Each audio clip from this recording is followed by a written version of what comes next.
Hi, everyone.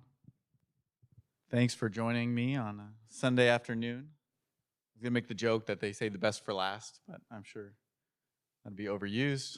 I'm Caleb. For a little context, I lead security programs at a data science company called Posit. Previously, I also had ran some very large application security and vulnerability management programs. And throughout those roles, I spent a lot of time building, reporting, and refining dashboards and security metrics. And one thing that I've learned is that even though the metric is mathematically correct, it can tell either the wrong story or just an incomplete one. So we can start with a dashboard. And if this came up and your MTTR just doubled, if you all report vulnerabilities, then you know that probably somebody's scheduling a meeting. If you had 15 last month and 15 days last month and 31 days this month, and most of the time that looks like failure. And to be honest, if that's the only metric that you have, that is a reasonable conclusion to come to. But instead, I would rather ask what happened to the backlog, what happened to our risk, what exactly happened to make that change. And this isn't really even theoretical. This is forged in my own personal trauma. I had started leading a vulnerability management program. We had baselined MTTR as a KPI. My team and I were doing some really great work, some really great evangelizing. I thought we were making some really great progress. And then that quarterly business review came up where we had looked at our KPI metrics. And the MTTR got significantly worse. One of the questions was, well, why are we getting worse? You know, what's going on? And I can say that was not a fun meeting to be in. The worst part was, like, I didn't have a way to describe the work that we were actually doing, the progress we were actually making. And the problem is that MTTR just shows the amount of work that you're closing. It doesn't show the old backlog or anything else that you're working on in your program. So I want to introduce two metrics. So one you've probably seen before and one you may not have. So the first metric is MTTR, so mean time to remediate. That answers the question, how fast are we closing work? And the other is MOVA, mean open vulnerability age. And you may also see this described as vulnerability age, but trying to make it have the same theme as MTTR as a companion metric. And that asks, how old is the backlog today? And the difference is one measures flow, and the other measures backlog age. And these are usually sort of the same records, just different slices. So with MTTR, you're focusing only on closed findings. And for MOVA, you're only focusing on open findings. So you can use a similar export or the same export, it's just a different slice and a different signal. So how we measure MTTR is we filter those vulnerabilities from the ones that have been resolved. And then we take the duration from the resolve date to the creative date. And then we take the average. And so this is a flow signal, but it only tells you how fast you're closing vulnerabilities. And then our companion metric takes the vulnerabilities that have not been resolved, and it takes the duration from today to when those vulnerabilities have been created, and then you take that average. But also, it doesn't tell you about how fast you're closing work, it only tells you about your backlog age.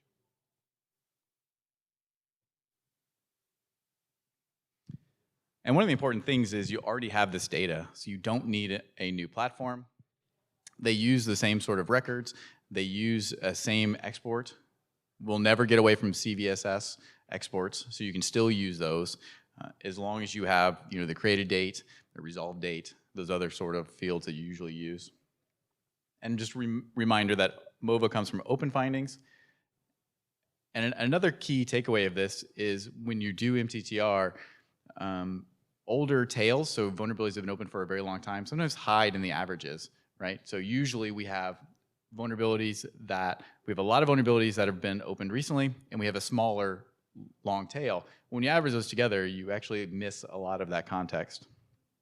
And I think one of the biggest takeaways is we like to have SLA views, like how, are we meeting our SLA? How quickly are we closing those vulnerabilities? But they only show you if you hit the deadline or if you missed the deadline, but it doesn't actually show you your actual risk. So I'm going to walk through a simple simulation. To keep it very simple, we're going to stick with the same backlog. We're going to keep the arrivals, so how quickly vulnerabilities get created, fixed. We're also going to keep the capacity, so how many vulnerabilities each month we can fix. But for the simulation, we're going to have two separate patterns. So the first pattern we're going to have is newest first. So those are that vulnerabilities are closed in the order that they come in. So they're going to come in, they're going to be closed basically first. And then we're going to have another simulation that's going to be oldest first. So fixing your oldest vulnerabilities first. And just as a call out, this is just for simulation to model the behavior simply. It's not a remediation policy. You obviously shouldn't prioritize your vulnerabilities based off of age. You should prioritize them based off of risk. But for the simulation, we're going to keep it the same team, same capacity, just a different simulated closure pattern. And a quick aside about prioritization. So when we prioritize vulnerabilities, we should look at several factors. So we should look at the severity, and that can come from CVSS scores or from other proprietary scoring systems, especially those that aren't static, that move. You take a look at exploitability. So is this vulnerability on the CISA-KEV, the known exploitable vulnerability list? Do we look at the EPSS scores? So what's the score, the exploit prediction scoring system score for that vulnerability? We also look at exposure. So is the vulnerability on an asset that has wide internet access? Is it in a code base that we ship to our customers or end users? And then lastly, we should look at threat intelligence. Is the vulnerability being targeted by threat actors in our sector? Is there active exploitation from threat sources? So, we need to remember that metrics do not drive the queue, they only show the consequence. So they shouldn't drive how you prioritize, they just show what our actions we took.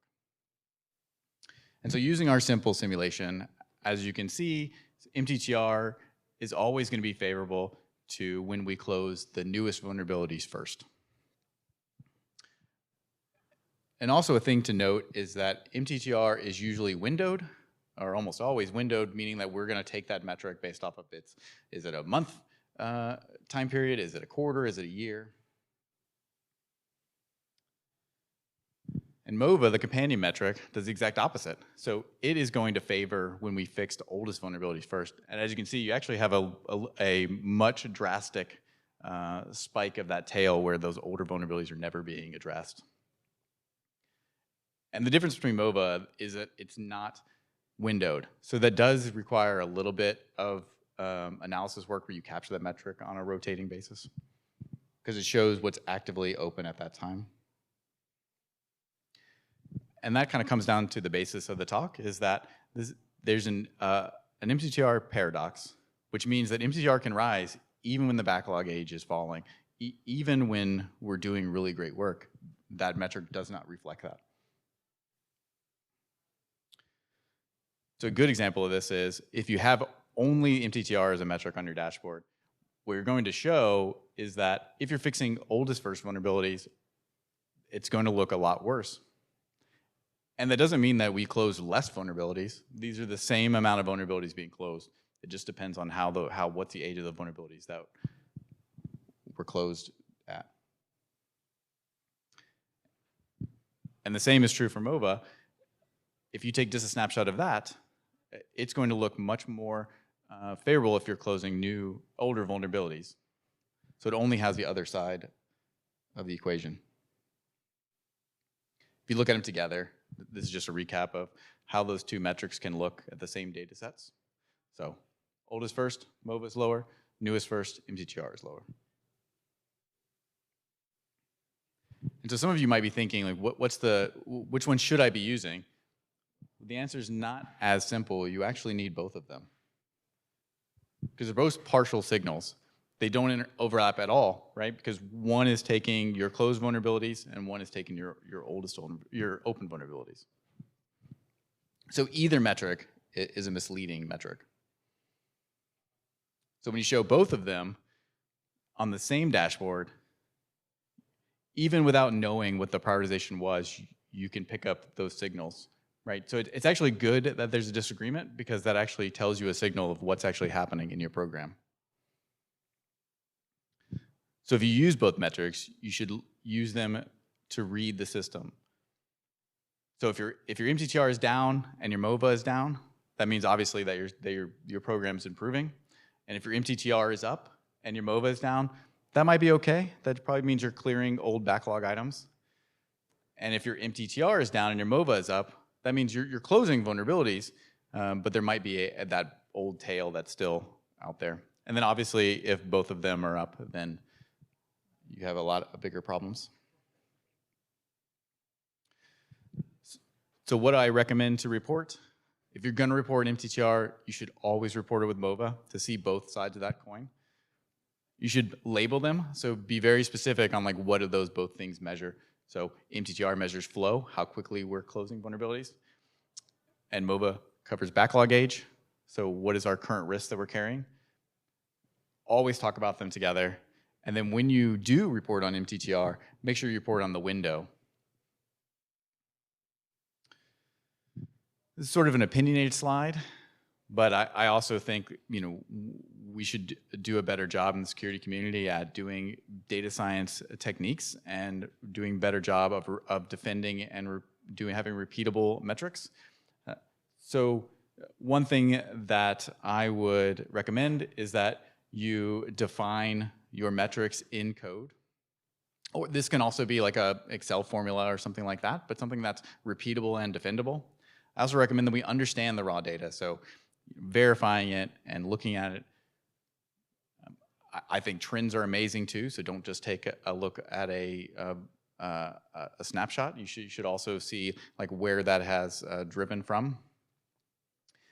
And then use something to summarize your backlog. So bringing in additional metrics like showing how many open findings you have, showing what's your tail, so vulnerabilities that are open maybe over 180 days or some sort of other threshold. And then having a way that you can publish that data. So either in an application where somebody can explore that data, or in a document that publicizes your metrics and also your methodology.